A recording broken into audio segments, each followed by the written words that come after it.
Great. Thank you very much, Jenny, and to all of our speakers. I know we're running into lunch, but I'm going to open up for questions for about 5 minutes or so.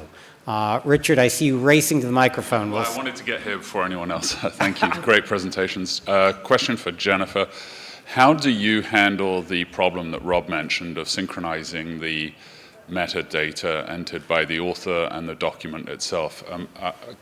I'm assuming you transition directly from the author's document to XML upfront? Well, it depends on the journal. We usually take what the author submits in the funding section through our submission system, and then we normalize that, and then we use that XML to generate the funding block.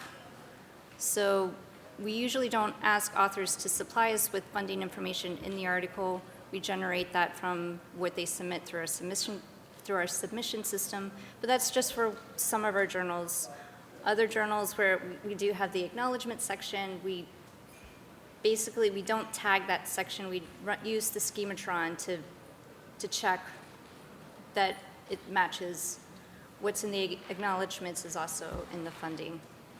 So the XML that's generated through the submission process becomes the record, yes, exactly. the document of record. Okay, which thank can you. which can be dangerous, but. So really two strongly contrasting workflows, because Rob, you said you decided not to use the information collected at submission, and Jenny, you're using that for at least some of your journals.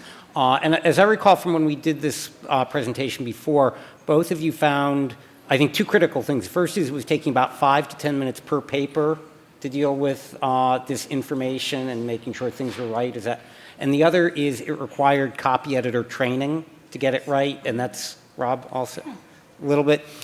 So I think those are a couple of critical things. You need to allow for time in your workflow for this, and you need to make sure that you train copy editors on goals and objectives and how to do it correctly. Yes? Hi, quick question for Chuck. How often is the Open Funder Registry file updated? So the goal was to update it like monthly, but it's not turning out to be that way. Now it's probably 2 to 3 months.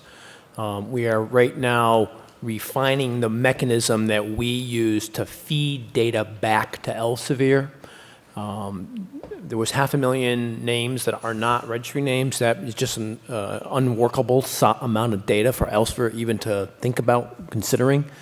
And so we're going to have a new process where we feed them weekly with names, and then right now we're seeing maybe every 3 months a file from them. Great. Well, I appreciate you taking that on. Other questions? Yes? For Alice, I was wondering, do you know for publishers who are registered with Chorus, whether there's usage data being registered for the free versions of the manuscripts?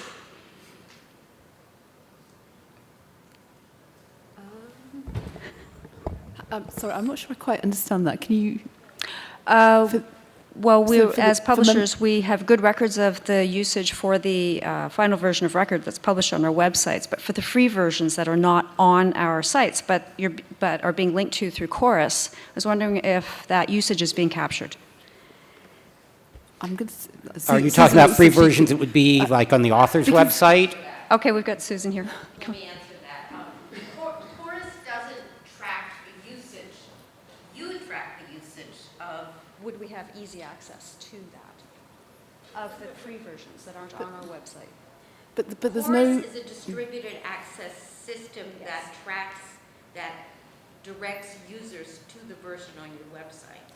So Chorus Chorus isn't a repository in any sense. So no, there's no way that Chorus could track usage of articles, I don't think, right. Irrespective of what version they are.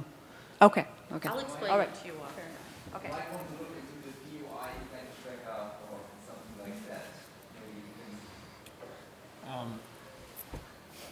I don't know that I want to diverge into that from this. Okay, fair enough. Mike? So, Mike Cap, Sheridan. So, two questions, one for Chuck and one for Jennifer. I'll go with Jennifer's first. Did you guys say 5 to 10 minutes per manuscript to do kind of the work for a copy editor to reconcile the funding agency information? Yeah, they only take action if there's a schematron alert Okay. for the funding information. Do you have a sense of how much time and effort your staff is investing in this, just this process? And the second part of it is whether Rob's imagined solution would address that labor that you're spending on? It would help if authors have more education about maybe before they submit, they have a good idea of what's required to include in their paper. Yeah, That would yeah. be tremendous if we could have that. But, I mean, we do check the funding data as soon as it's submitted, so there's, a few minutes of staff time there. The vendors have to check it, then we check it at the end near production, so it's, a few minutes for Yeah. each step. So it adds up to maybe about 5 to 10 minutes per paper. Okay, Yeah. okay. Thank you.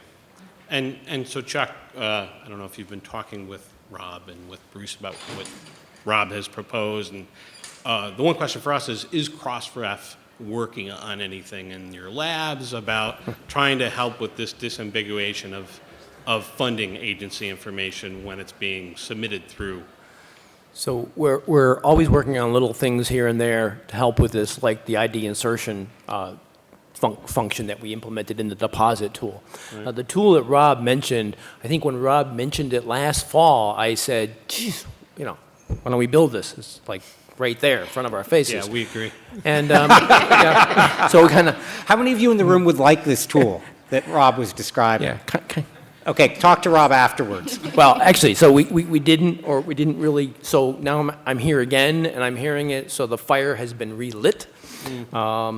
We definitely need to build this thing, and yeah. how it works, it could be a box on our webpage, you paste the acknowledgement section, you highlight what you think are names of things, and we find the matches for those.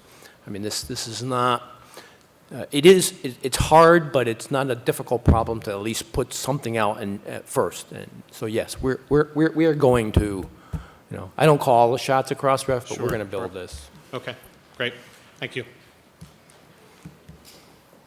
Yes, in the back. Hi, Shanti. We work for publishers. One of the questions, I mean, we do handle a lot of funding enrichment. So do you consider enriching FundRef ID? Because one of the problems we often face is, say, for example, National Kidney Foundation, it's in 27 countries. And you have to build this imaginary tool of Rob, which in existence to some form with us. So we often go back to affiliation, look where author is coming from, and try to incorporate this. Can you enrich your XML in a way? Because right now, country is an attribute to one of your funders. So do you consider bringing in more explicit element so that it's more enriched and highly searchable?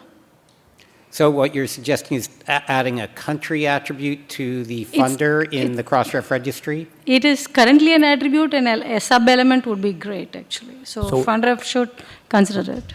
Location is in there now. There is an attribute, a field that identifies the location of the funding body, and it uses the geo.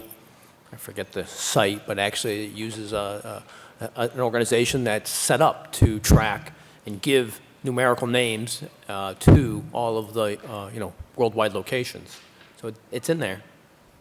Okay, it's not a main element. It's an attribute of a already existing element, right?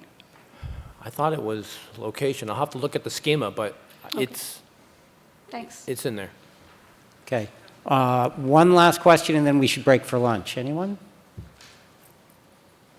Okay. Yes.